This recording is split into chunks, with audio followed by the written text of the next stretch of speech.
This week on Physio Foundations, I'm talking to physiotherapist, triathlete, and physio educator, Dr. Sarah Ward, about her perspectives on the most important foundational knowledge and skills for a physiotherapist.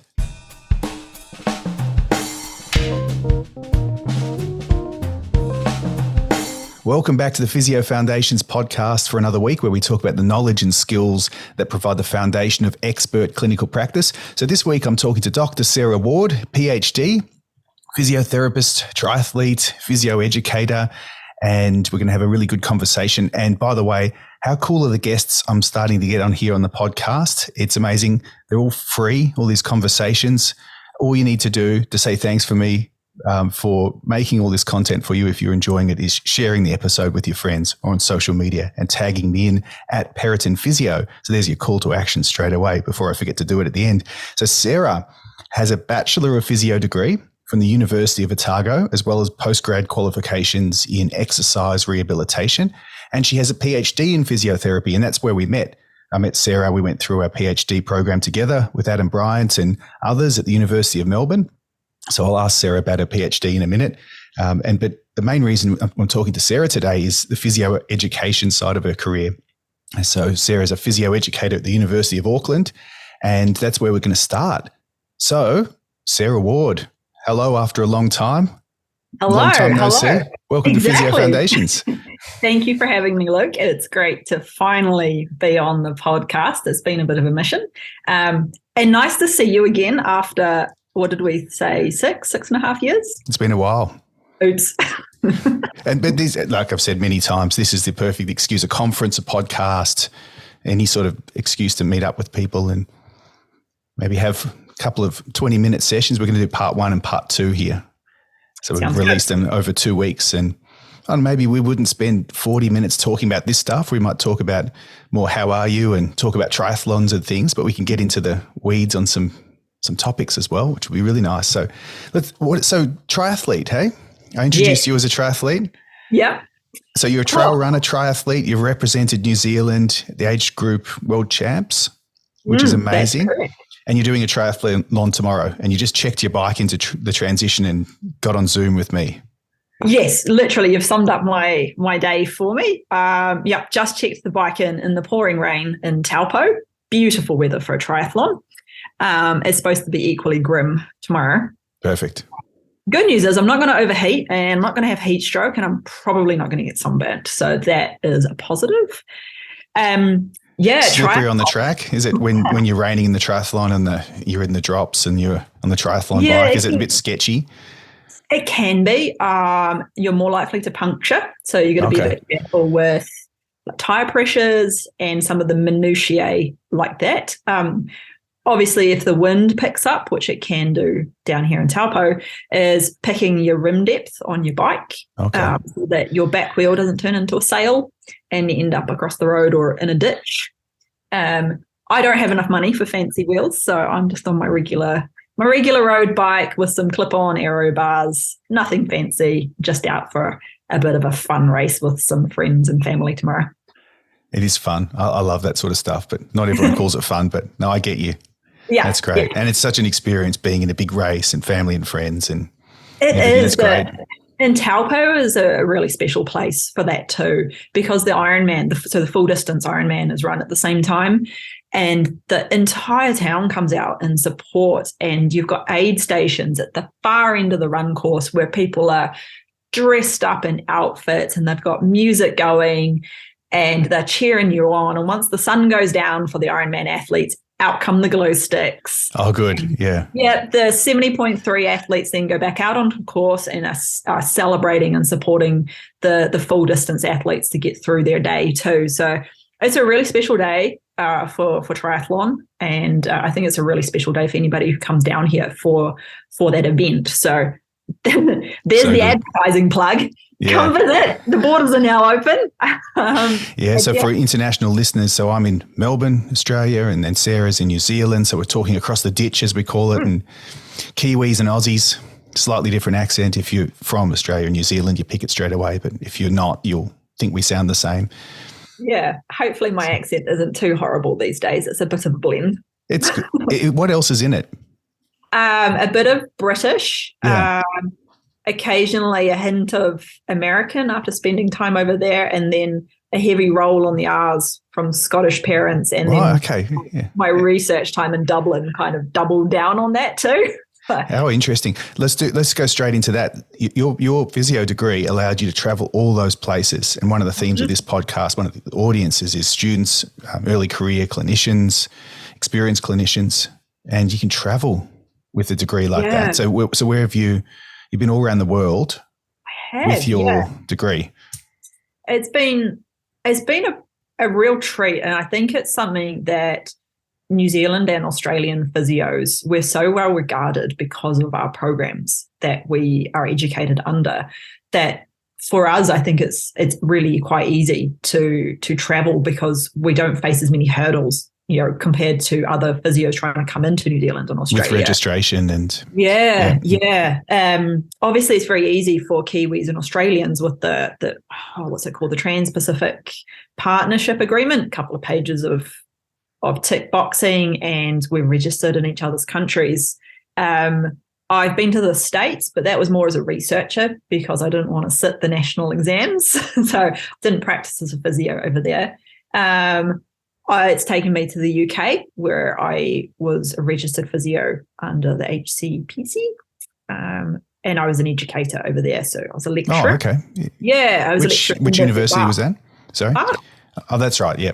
I just try to keep up, trying to go through the history of Sarah's travels.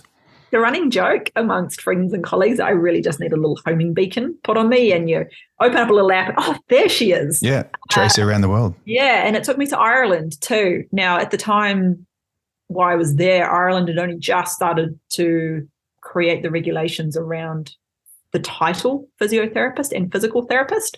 So that's only recently been a protected title, which then brought in more stringent registration through, CORU, I think it is, CORU is their registration body. So, interesting times and very interesting experiences. If you're in the trenches studying at the moment physiotherapy and you think, is it worth it? Yes, it is. Look what you can do, absolutely. what you can do. Such a good career. Yeah. Time will tell. Breadth, I think, that you get in the short space of a physio degree, it gives you so many more options than I ever envisaged when I started physio school. You go in going, I want to be the next All Blacks physio. that was it. And then you're opened to neuro rehab, to older person's health, acute care, your respiratory, cardio. And it's like, wow, okay, actually, this is a really broad degree, but we don't lack depth, right? So we get the depth and the breadth, I would say, in a physio degree, which is extraordinary. Which means it's hard work and it's full time. Yeah. Yeah, it was like being back in school. Certainly at Otago, we started class, pathology was 8 a.m, Monday, Wednesday, Friday, and anatomy labs went until 6 p.m. Yeah, so when the student's doing your student evaluations and you're putting in things like there's a lot of work and it's really busy, 10-4, check. Yeah. Very aware of that. That's what you've signed up for. But look at Sarah. Look what Sarah's done. Look how much fun she's having. It is so worth it. You can work in so many different areas. Yeah. So get it done. Study hard. Get through it. I'm absolutely I still go back and go, did I make the right decision? And every time I question that, I'm like, I made the right decision. The degree is so flexible and there's so many opportunities. There's also business opportunities, right? So beyond working for someone, you can work for yourself, or you can own a business and have people work for you eventually, which, that's a massive win. Yeah. And there's lots of, within the public sectors and academia and the public health system, there's so many opportunities, leadership opportunities as well. So there's so much you can do. It's so much broader than you probably think when you start, unless you're very knowledgeable and you've known a lot of people in the health industry. You probably, your eyes are going to open as you go through it. Yeah. I thought I knew what physio was when I started, but absolutely it opened my eyes to all the different facets and all the ways that we can work with humans to achieve health outcomes. And it was, I think, refreshing to see actually it goes beyond just the musculoskeletal. I mean, I have my own biases as a musculoskeletal physio, but to go, actually, you know, there's still a whole person in front of me. Yes, they might have a knee injury, but they might also have underlying asthma and things, stress and work stresses, life stresses, breathing pattern changes and stuff that sort of go beyond that real niche and go, actually, it's a whole person that's attached to that knee that I'm treating.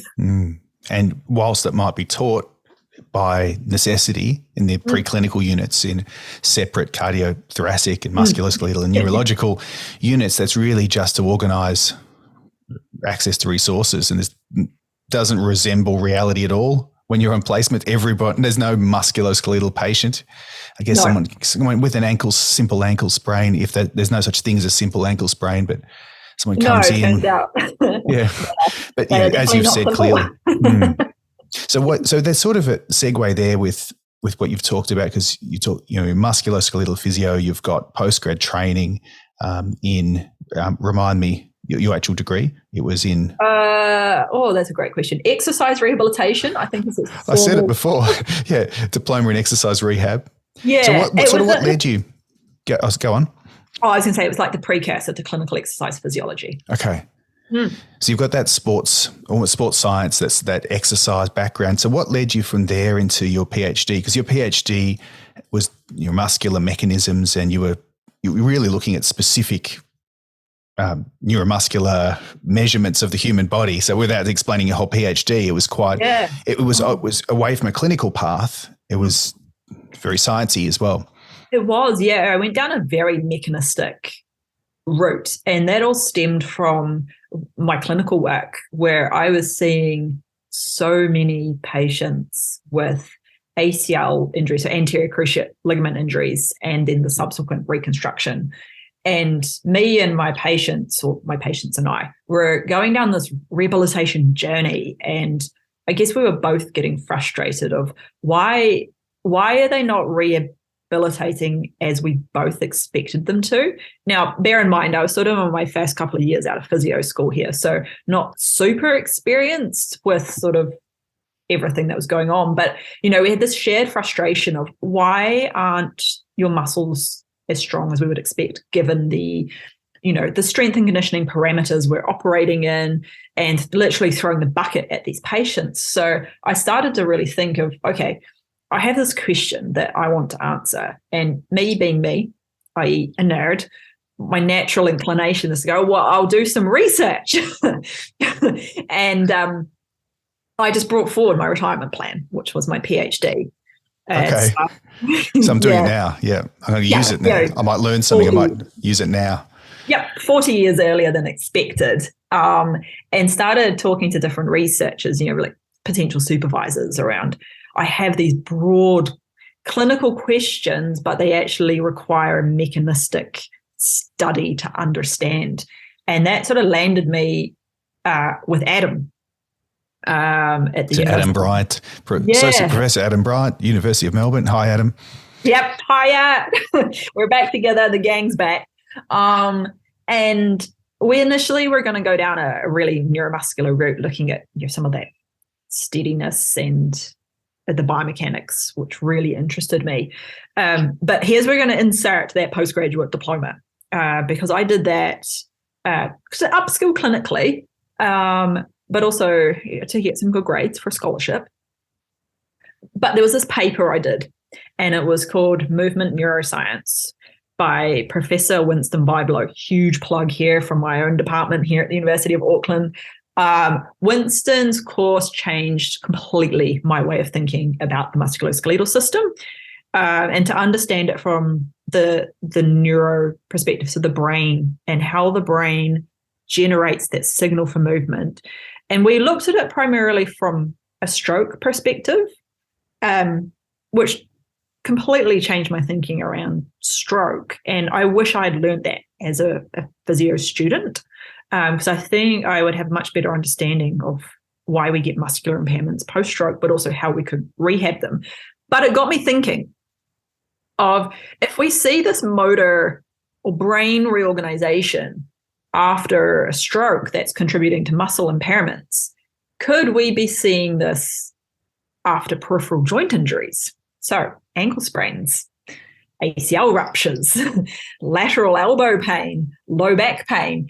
And right around this time, there was, I'd say there's 4 or 5 researchers dotted around the world that we were obviously having very similar thought patterns, because out popped a few of these real seminal papers in the area.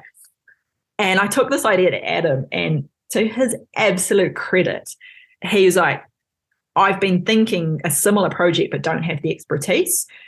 If you want to run with it, run with it. And yeah, so became my PhD project, looking at sort of the neurophysiological underpinnings of muscle weakness post-injury and post-surgery. So yeah, it was really awesome. So in real simple terms, if you're training someone as hard as you can, as you said before for our international listeners, throwing the bucket at patients. I wrote that one down. So in other words, yeah, that's good.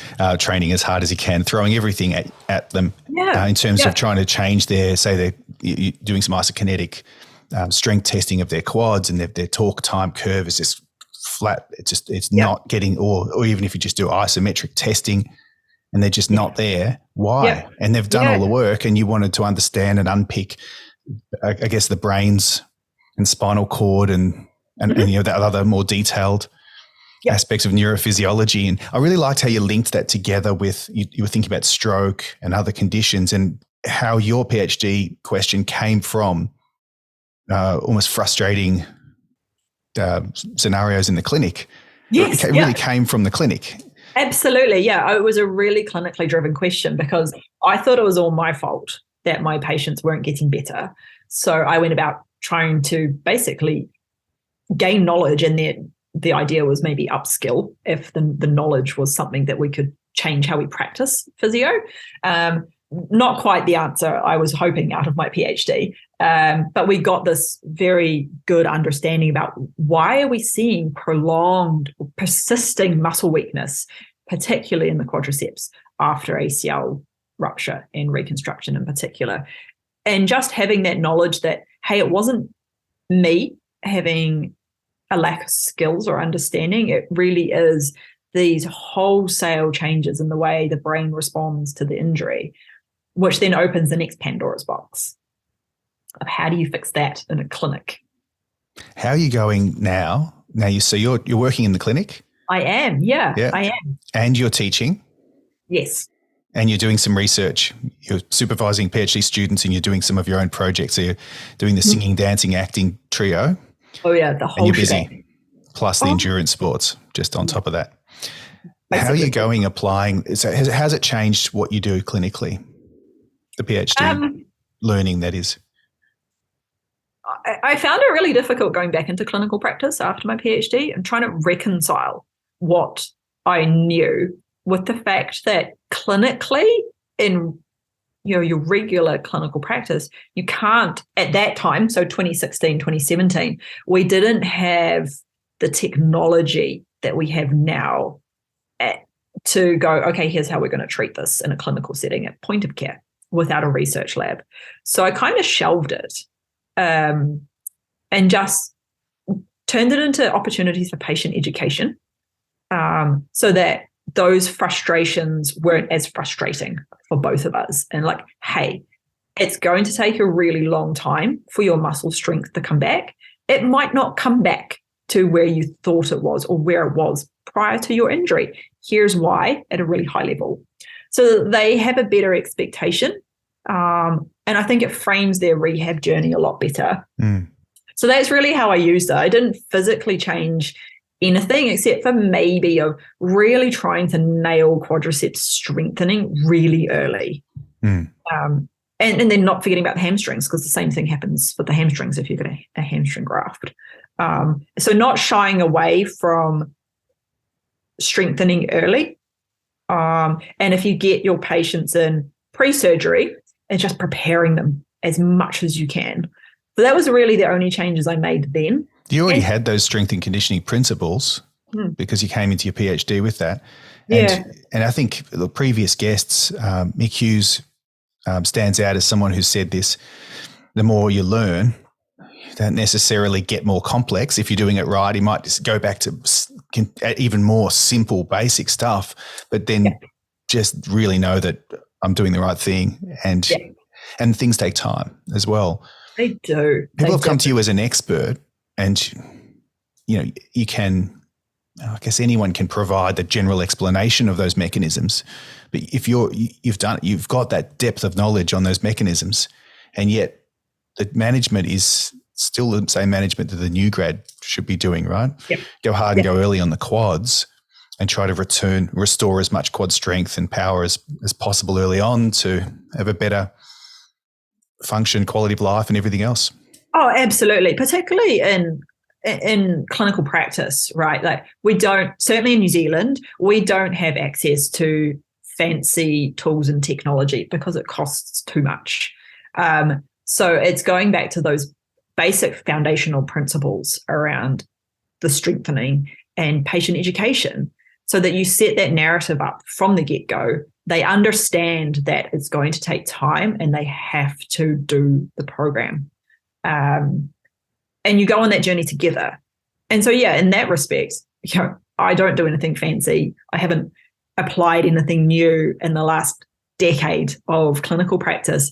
And saying that, since my PhD, there's been some really cool research that has come out around how can we address those neurophysiological changes.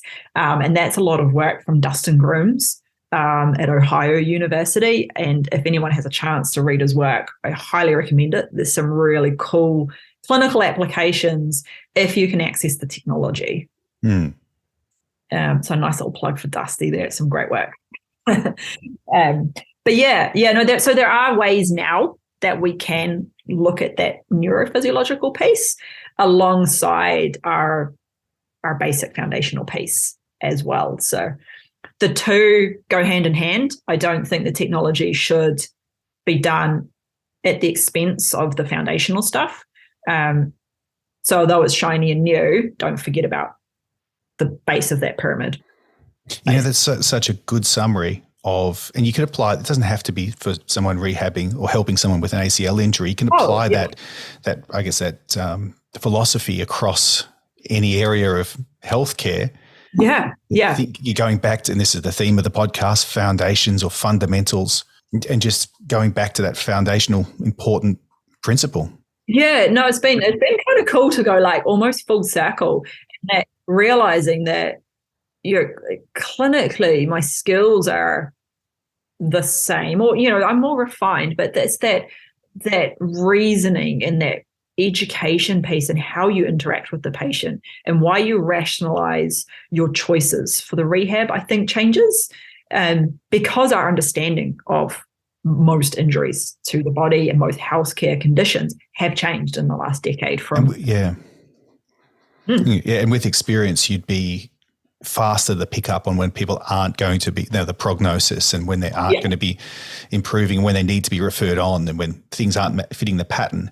Yeah, absolutely. Yeah, I think it's that experience definitely helps, and having those years of patterns ingrained into you, so you can make a really educated guesstimate on someone's prognosis, and you get a fairly quick idea whether they're deviating from that expected trajectory in terms of their rehabilitation. And I think that's where you can intervene faster.